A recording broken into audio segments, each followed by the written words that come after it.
Hi everybody, this is Rose Sharon and I'm back again with another movie review. I just recently watched 1917, and 1917 is a movie that stars Benedict Cumberbatch. Actually, Benedict is more of a cameo. The main character is a man who was sent to go and tell a general to call off the attack on the Germans, because at the point of the war, the Great War, in this juncture, they were of like mind that, hey, we've got the Germans on the run. Yeah. I am a World War II buff, and I'm familiar. I know quite a bit about World War One, but seeing it from this perspective, I absolutely love this film because I feel it's like one of those movies that cuts to the chase, doesn't sugarcoat anything, and it documents war as it really was. I feel like this movie is accurate, and it makes you think that there was a reason why those soldiers got shell shock, what we later call PTSD. And I'm watching this, I'm thinking, holy crap. I mean, it was really, it's raw.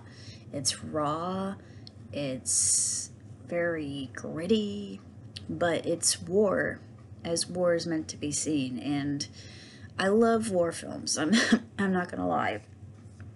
I'm thinking that this is going to be one of my ultimate favorites. And it's because I don't really see a lot of films documenting World War One, and this is the best that I've seen. The writer of the film, the director, had probably a great grandfather that was involved, because it's actually dedicated to him in the credits. I thought, oh well, that's neat. I mean, what stories your great grandfather could tell. I mean, he was there and he witnessed history, and ooh, it just makes my hair stand up on it.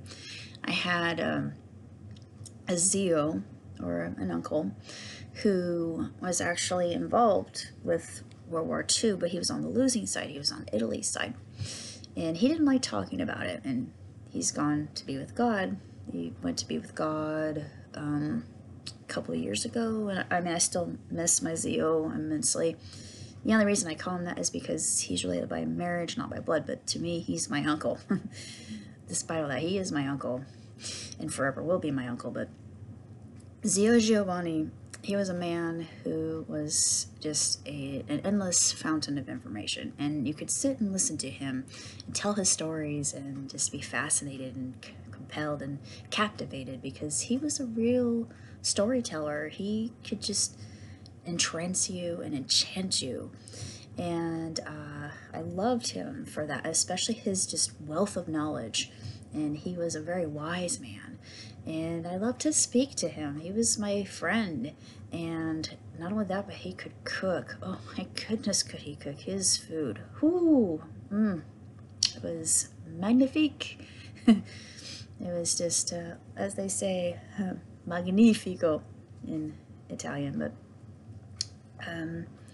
he was there. He was at the petrol station where Clara Petacci and Benito Mussolini were hung. And the mob, you know what the mob did, but he told me the story, and I looked at him, I said, Zio, you were there. And literally my hackles were just raised, and I couldn't believe it. I thought, I've always wanted to hear it from his point of view, or from anybody's point of view who had seen it for themselves. And I will never forget that. And to this day, I hold that memory very close to my heart. I have a lot of stories like that. That's one of them. The other one is my uncle, who was in both theaters of World War II, both Normandy and Okinawa. And he was a medic, so basically he was a sitting duck, sadly. And when I saw that movie, I thought, yeah, medics really were in the line of fire, because they were tending to the wounded, and they couldn't really shield themselves from whatever barrage of artillery was headed their way. They had to tend for those who were dying, and the battlefield was just, it was horrendous. And this movie really covers that extremely well. and I loved every second of it. It's just one of those films that you're glad if you were never in an army or in battle, but seeing those who were, you have more respect for veterans, and especially with what they saw. Yeah, it's understandable why they would be scarred for life and have to go through therapy and all that, but nonetheless, this movie deserves my highest accolade. I know why it got awarded as much as it did. It deserves all that.